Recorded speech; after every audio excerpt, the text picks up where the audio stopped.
भाई और बहनों, दर्शकगण, श्रोतागण, मातृशक्ति, आप सबको खास विशेष मनमोहक और शिक्षा देने वाले कार्यक्रम में आप सभी का हार्दिक स्वागत है, अभिनंदन है, सत्कार है। एक ऐसा कार्यक्रम है जिसके अंदर जीवन के रूपांतरण की प्रक्रिया बताई जाती है कि हम अच्छे इंसान कैसे बने, जो मनुष्य जीवन हमें दुर्लभ मिला है उसको हम सार्थक कैसे करें, ऐसे कौन से सूत्र है जो कि हमें अच्छा इंसान बना सकते हैं। वो सूत्र प्रतिदिन चैनल 24 प्लस न्यूज के इस पुनरुत्थान कार्यक्रम के माध्यम से दिए जाते हैं। प्रतिदिन नए नए विषय के ऊपर गहराई से उसका विश्लेषण किया जाता है और आपको परोसा जाता। भाई और बहनों, तो आज हम इसी क्रम में एक ऐसा विषय लेकर के उपस्थित हुए हैं जो कि आपका जीवन धन्य कर सकता है। वह विषय है भाग्य एवं पुरुषार्थ। भाग्य और पुरुषार्थ हमारी भारतीय जीवन शैली, भारतीय संस्कृति के दो महान घटक है और ये दोनों एक सिक्के के दो पहलू है। ये एक दूसरे के कॉम्प्लीमेंट्री है, ये एक दूसरे से जुड़े हुए हैं, एक दूसरे के पूरक है। और it is told that every coin contains two faces. ऐसा दुनिया के अंदर कोई सिक्का नहीं होता जिसके एक ही फेस होती है। उसके कितने ही टुकड़े करो लेकिन उसकी दो सरफेसेस हमेशा रहेगी और वो दो सरफेस है भाग्य और पुरुषार्थ। भाग्य पुरुषार्थ वैसे एक जो है कारण है, दूसरा कार्य है। एक का दूसरे में रूपांतरण होता है और हम दार्शनिकता में जाएं तो दोनों एक ही है, एक से दूसरे में बदलता है। एक नंबर दूसरे में बदलता है, दूसरा नंबर एक के अंदर बदलता है। आज हम जो कुछ खा रहे हैं या एंजॉय कर रहे हैं वह हमारा भाग्य है और वो कल बीते हुए कल का मतलब पूर्व जन्म का हमारा पुरुषार्थ, अच्छा या बुरा पुरुषार्थ है। उस पुरुषार्थ का कन्वर्शन होकर के, ट्रांसफॉर्मेशन होकर के, रूपांतरण होकर के वह आज भाग्य बना। और हर व्यक्ति पुरुषार्थ करता है, बिना पुरुषार्थ के कोई व्यक्ति रह ही नहीं सकता, क्योंकि हमारा मन, वचन, काया, इनको योग कहा जाता है, इनको त्रिगुप्ती कहा जाता है। इसका कार्य यह है कि निरंतर प्रवृत्ति करते रहना। ऐसा कोई प्राणी नहीं है जिसके पास में 3 है या 2 है या 1 है तो उसका निरंतर उपयोग करता है। ऐसा नहीं होता कि उसका उपयोग करे ही नहीं है, क्योंकि ये प्रक्रिया चलती रहती है। इसीलिए ये हमारा भाग्य और पुरुषार्थ का रूपांतरण है। अब हम इसको अच्छी तरह से समझेंगे कि पुरुषार्थ किसे कहते हैं। पहले हम देखते हैं, पुरुषार्थ का मतलब होता है प्रवृत्ति करना। 3 तरह के जो है हमारे सामने 3 कार्य आते हैं या 3 घटक आते हैं, वृत्ति, प्रवृत्ति और प्रकृति। वृत्ति का मतलब एक्टिविटी, कोई भी कार्य करें, जैसे मैं अंगुली हिला रहा हूं, जैसे मैं बोल रहा हूं, खा रहा हूं, सो रहा हूं, तो ये सारी एक्टिविटीज है। एक व्यक्ति अच्छे या बुरे रूप से एक्टिविटी रोज करता जाए और वो लंबे समय तक करे, 10 दिन करे, 5 दिन करे। उदाहरण के तौर पर भाई और बहनों, दर्शकगण, श्रोतागण, मैं आपको बताना चाहता हूं कि आप प्रतिदिन लेट उठते हैं। मान लीजिए 9-10 बजे उठते हैं, महीना बाद 2 महीना तक आपने ऐसा अपनी जीवन शैली बना दी कि 10 बजे रोज उठना, तो वह क्या हो गया कि वह वृत्ति से प्रवृत्ति हो गई और निरंतर करने से वो प्रकृति बन गई, आदत। जो हम लत कहते हैं, आदत करते हैं। व्यसन की बात लीजिए, व्यसन भी ऐसे ही बनती है। शुरू में किसी मित्र के कहने से जो है कोई भी तरह का व्यसन लिया जाता है, शराब है, गांजा है, अफीम है, वह मित्र के आग्रह से लिया जाता है, दोस्ती से लिया जाता है, ये वृत्ति है। और दूसरा फिर क्या है, उसको थोड़ा स्वाद लगा तो रोज मित्र के पास जाता है और मित्र जो है प्रतिदिन थोड़ा थोड़ा उसको खिलाना चालू करता है, चाहे जर्दा हो, चाहे अफीम हो, चाहे शराब हो। तो ये प्रवृत्ति हो गई। और फिर क्या होता है, अब मित्र ने तो वह खर्चा करना बंद कर दिया, लेकिन वह उसकी प्रकृति बन गई, यानी शरीर उसमें ढल गया, ये व्यसन हो गया, उसके अधीन हो गया। किसी भी वस्तु के अधीन होना ये व्यसन कहलाता है, ये उसकी प्रकृति कहलाती है। अब वापस 10 बजे का समय आया, जिस समय वो रोज मित्र के पास जाकर के वो जो है वो अफीम लेता था, वो समय आता है बॉडी अफीम मांगती है। तो ये क्या हो गया, लाचार हो गया, ये व्यसन हो गया, ये प्रकृति हो गई। मैं ये कह रहा था ये तो बुरा पुरुषार्थ है, क्योंकि इस दुनिया के अंदर 3 बातें हैं, गे, हे और उपादेय। हर व्यक्ति को, हर प्राणी को इस जगत के अंदर जो अच्छाई बुराई है, ईश्वर ने कोई बुराई नहीं बनाई। ईश्वर अपने आप पे कभी ब्लेम नहीं लेता, क्योंकि ईश्वर सर्वगुण संपन्न है, वो सबका भला करता है। जो बुरा करते हैं वो हम स्वयं करते हैं, हमारे कर्म करते हैं। इसलिए कर्मों के लिए कहा जाता है, इस सृष्टि में 33 करोड़ देवता में से कोई कितना भी शक्तिशाली हो तो वह किसी भी व्यक्ति का कोई भला नहीं कर सकता, और कितना ही शक्तिशाली देव हो, मनुष्य हो, तिर्यंच हो, उसका बुरा नहीं कर सकता। करते हैं, उसके कर्म करते हैं। इसीलिए कहा गया है, को सुख को दुख देत है और कर्म देत झकझोर। उर्जत सुरजत आप ही ध्वजा पवन के फेर।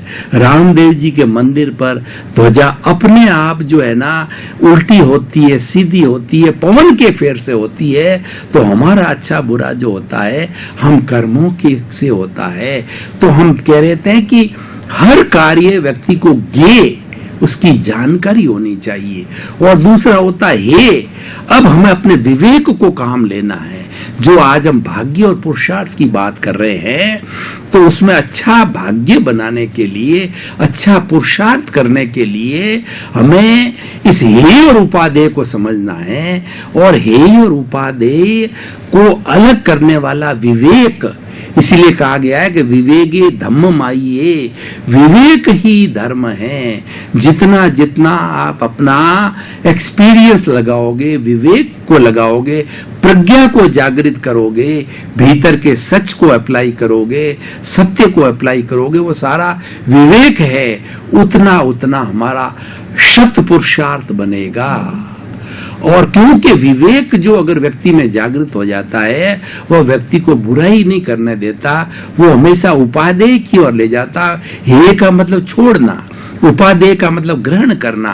हमारा शत पुरुषार्थ ये है, अच्छाई अच्छाई को ग्रहण करें, बुराई बुराई को छोड़ें। वो शत पुरुषार्थ होता है कि इस दुनिया के अंदर देखिए, गुलाब का जो फूल होता है वो कांटों से फूल का निर्माण होता है, कांटों से फूल की उत्पत्ति होती। बिना कांटों के गुलाब का फूल पैदा नहीं हो सकता। कहने का मतलब ये कि कांटे और फूल साथ रहते हैं, अच्छाई बुराई साथ रहती है। इसीलिए कहा गया है कि हमारा हृदय है वह कुरुक्षेत्र का मैदान है। इसमें कौरव रूपी जो है वो बुराइयां इसके अंदर है और पांडव रूपी अच्छाइयां है। जैसे कुरुक्षेत्र के अंदर, महाभारत के अंदर जो कौरव और पांडव लड़े थे और युद्ध किया था, महाभारत 18 दिन तक चला था, उसी तरीके से ये अच्छाइयां और बुराइयां, कौरव पांडव हमारे हृदय में हर समय लड़ते रहते हैं। और इसमें से जो विजयी होता है, जैसे पांडव विजय हो गई, वो आत्मा की विजय है, वो व्यक्ति शत पुरुषार्थ कहलाता है। और कौरवों की विजय हो गई, यानी बुराइयों की और विजयी हो गई, तो वो अशत पुरुषार्थ कहलाता है। वो व्यक्ति दुराचारी होगा, व्यभिचारी होगा, चोर होगा, डाकू होगा, अपराधी होगा, गलत लाइन के अंदर चला जाएगा। तो भाई और बहनों, दर्शकगण, श्रोतागण, बीज का वपन करने तक हम स्वतंत्र हैं, लेकिन हमने बीज का वपन कर दिया। वपन करने के बाद के अंदर जो पौधा होगा वह उसका कैसा फल मिलेगा वह हमारे हाथ में नहीं है। वह हाथ में इस व्यवस्थित शक्ति के हाथ में, इस प्रकृति के हाथ में कैसा वायुमंडल मिलेगा, कैसा पानी मिलेगा और जैसा बीज होगा वैसा पौधा तैयार होगा। इसीलिए कहा गया, हमारी संस्कृति का एक मुहावरा है, as you sow will you reap. जैसा आप बोओगे वैसा काटोगे। बोया पेड़ बबूल का, आम कहां से होए। अब हमने पौधा तो बबूल का लगाया और हम इंतजार कर रहे हैं 12 साल के बाद के अंदर कि इसके आम के जो है मीठे मीठे आम लगेंगे। वहां आम नहीं लग करके अकडोडिये जो हमारी भाषा में कहते हैं वो लगेंगे। वो बहुत कड़वे होते हैं और बहुत खारे होते हैं। तो भाइयों और बहनों, दर्शकगण, श्रोतागण, मैं ये बताना चाहता हूं कि पुरुषार्थ जो है हमारे हाथ में है। हम पुरुषार्थ के अधीन है, पुरुषार्थ कर सकते हैं, उसमें स्वतंत्र है। लेकिन एक बार पुरुषार्थ कर दिया तो निश्चित ही उसका जो फल है वह हमारे हाथ में नहीं है। इसीलिए भगवान कृष्ण गीता में ये क्या कहते हैं कि तुम निष्काम कर्म करो, फल की इच्छा मत करो। तुम प्रति समय हर क्षण अच्छा पुरुषार्थ करो तो फल हमेशा अच्छा ही मिलेगा। लेकिन अच्छे बुरे फल के लिए दुखी मत हो, आगे हमको दुख पैदा नहीं हो। तो उन्होंने निष्काम कर्म की अवधारणा गीता के माध्यम से हम लोगों के बीच में रखी। तभी हम भारतीय लोग जो हैं सत पुरुषार्थ के अंदर विश्वास करते हैं और कभी हमें हमारे भाग्य से उल्टा रिजल्ट भी मिल जाता है तो हम संतुष्टि कर लेते हैं कि भाग्य में ऐसा ही लिखा हुआ है, वही फल हमें मिला। तो भाई और बहनों, दर्शकगण, श्रोतागण, मैं आपको ये बता रहा था कि पुरुषार्थ का अर्थ है कि एक्टिविटी करना। बुरी एक्टिविटी के नतीजे बुरे हैं, अच्छी एक्टिविटी के नतीजे अच्छे हैं और जीवन भर हम पुरुषार्थ करते हैं। और उस पुरुषार्थ के अंदर अगर हमारी वृत्ति वैराग्य की होगी, हमारी अनासक्ति होगी, निष्काम कर्म की होगी, अगर हमारे जीवन में स्थित प्रज्ञ की भावना आ गई है, यानी अनुकूलता में प्रतिकूलता में, सर्दी में गर्मी में, मान में अपमान में, निंदा में प्रशंसा में, लाभ और हानि के अंदर हम अगर सम रहते हैं, समभाव रखते हैं, ये प्रवृत्ति हम अगर बना लें तो हम स्थित प्रज्ञ हो जाएंगे। तो उस समय के अंदर हमारा बहुत पुरुषार्थ, सत्पुरुषार्थ हो जाएगा और हम विदेह की श्रेणी में आ जाएंगे। जो व्यक्ति संभावना में रहता है वह विदेह हो जाता है। विदेह का मतलब होता है कि शरीर में रहते रहते भी शरीर इसका उसको भान नहीं रहता है, वो आत्मा की शुद्ध अवस्था में चला जाता है।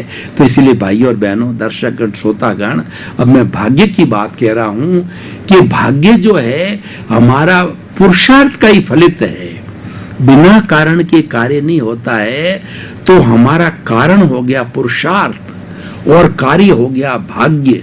और जब हम उस भाग्य को भोग रहे हैं, अब हम जिस भाग्य को भोग रहे हैं कि हमारी उन्नति हो रही है या अवनति हो रही है, ये भाग्य का जो हम भोग कर रहे हैं, ये जो है हमारा इस वक्त के अंदर कारण बन गया और आने वाले समय के अंदर इसका जो वापस हमने ये भोगने के साथ साथ में कैसी प्रवृत्ति रखी, कैसी भावना रखी और नया बीज बोया, उस नए बीज का जो है कार्य आने वाले अगले जन्म के अंदर जो है फिर वो हमारे सामने भाग्य बन के आएगा।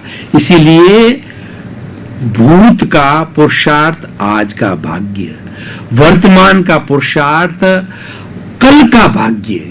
यानी ये साइकिल हो गई, इधर से उधर, उधर से उधर, ये साइकिल चलती रहती है। लेकिन दोनों चीज एक ही है, ये कन्वर्ट होती है, फल देने की अवस्था आती है जब वो भाग्य बन जाती है, और जब कारण की अवस्था होती है, जब कार्य करने की अवस्था होती है, तो वह पुरुषार्थ बन जाता है। अब हमें पता नहीं है कि हमारा भाग्य अच्छा है या बुरा है, पहले जन्म में हमने क्या कार्य किया हमको मालूम नहीं है। लेकिन हमको मालूम नहीं है तो हम पुरुषार्थ के ऊपर जोर रखें। पुरुषार्थ कौन सा?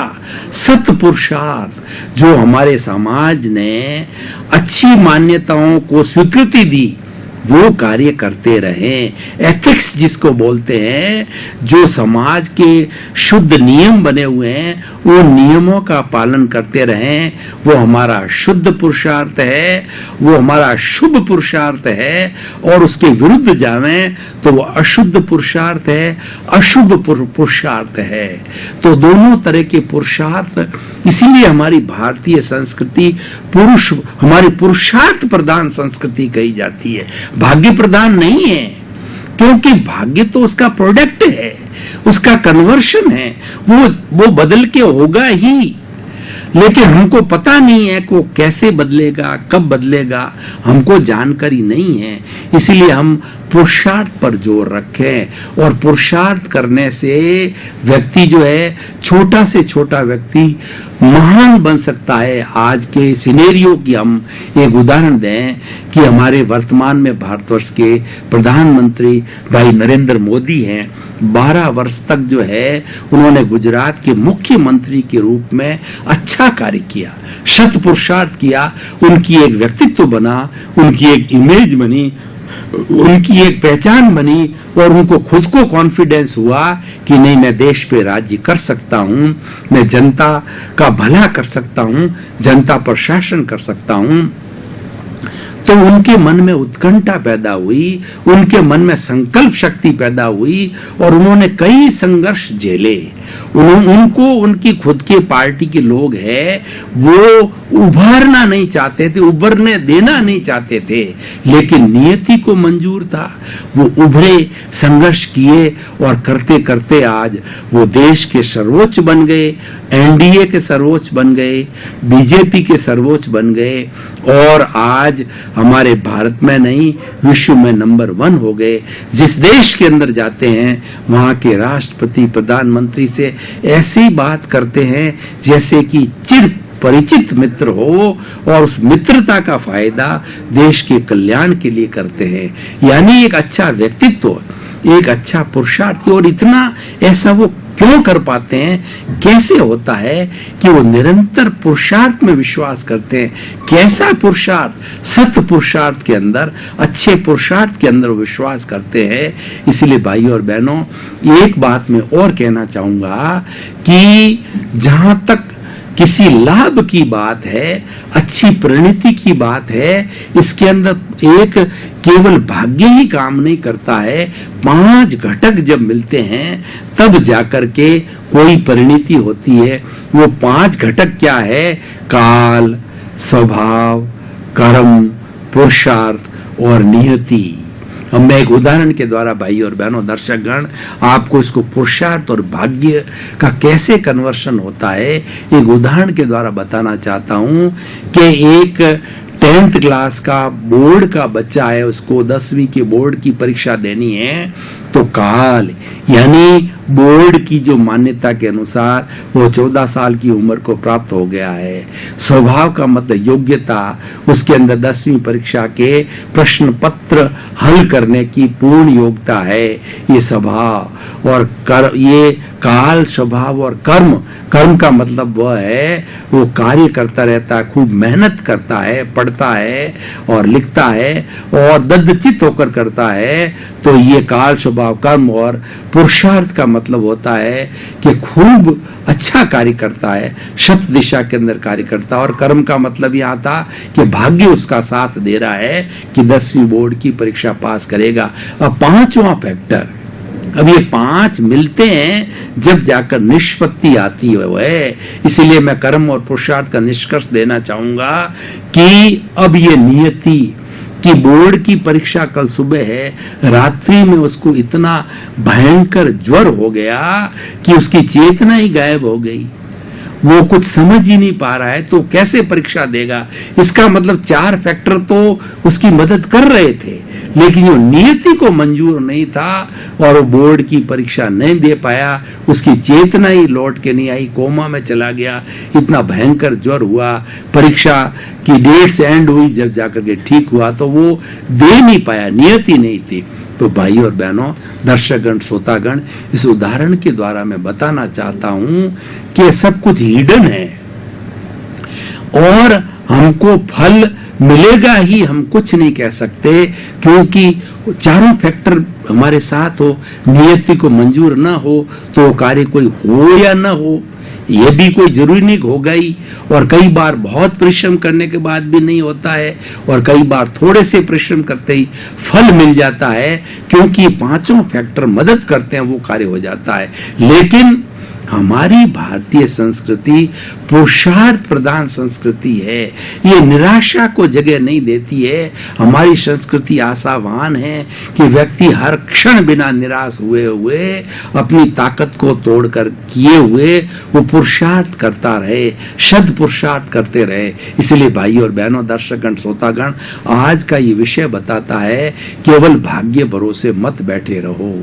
भाग्य में जो लिखा है वह होगा, वो होकर रहेगा, उसमें कहने की कोई बात नहीं है, कोई उसको रोक नहीं सकता है, लेकिन वो कब होगा, कैसे होगा, हमको पता नहीं है। हमको तो अपनी भाषा में बात करें तो हाथ पैर हिलाते रहो।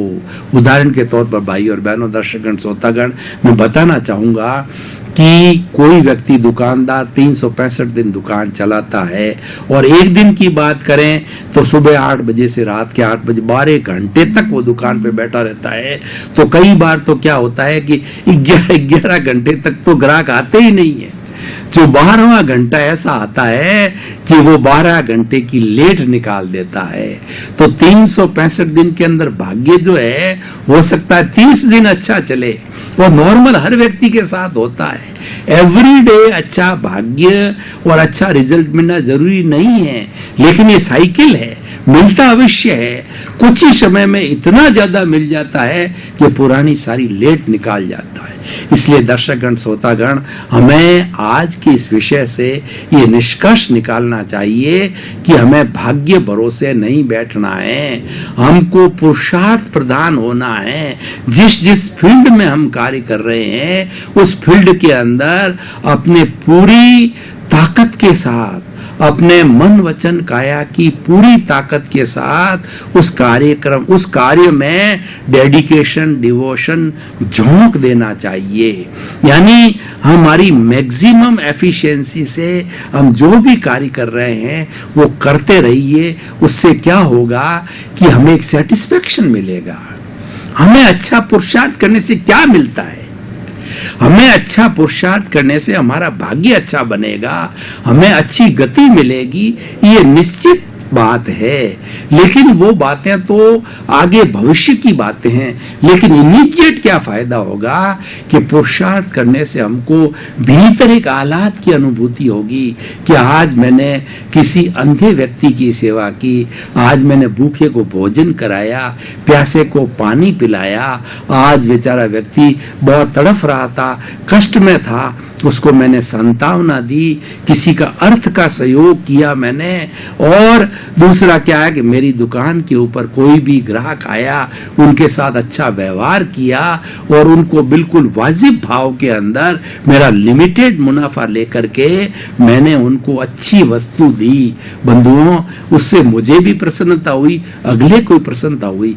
इसलिए दर्शकगण, श्रोतागण, मुख्य बात यह है कि हमारा जो साधन, जिसका साधन शुद्ध है उसका ही साध्य शुद्ध होगा। महात्मा गांधी ने कहा गया है, हमारी संस्कृति कहती है कि साध्य को शुद्ध करने के लिए साधन का शुद्ध होना चाहिए।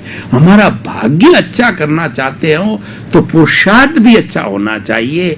आप बुरा पुरुषार्थ कर रहे हो, चोरी कर रहे हो, डकैती कर रहे हो, अनैतिकता कर रहे हो, पाप कर रहे हो और आशा लगाए ये बैठे हो कि मुझे सुख मिले, मुझे आनंद मिले, मुझे देवलोक मिले।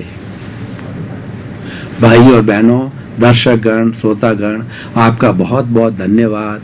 आप प्रतिदिन अच्छी संख्या में उपस्थित होकर के पुनरुत्थान कार्यक्रम की शोभा बढ़ा रहे हैं। आप इस कार्यक्रम की आत्मा हैं। आपकी उपस्थिति से पुनरुत्थान कार्य जो है वो गरिमा को प्राप्त हो रहा है, सौभाग्य को प्राप्त कर हो रहा है। आप प्रतिदिन आकर के सत्संग करते रहिए ताकि हमको भी आनंद आएगा, जगत का कल्याण हो, आपको सभी सुख मिले। सर्वे भवन्तु सुखिनः, सर्वे भवन्तु निरामया, सभी को मोक्ष मिले, सभी को आनंद मिले, आपका जीवन सुखमय हो, आनंदमय हो। आपके प्रति मंगल भावना, शुभकामना।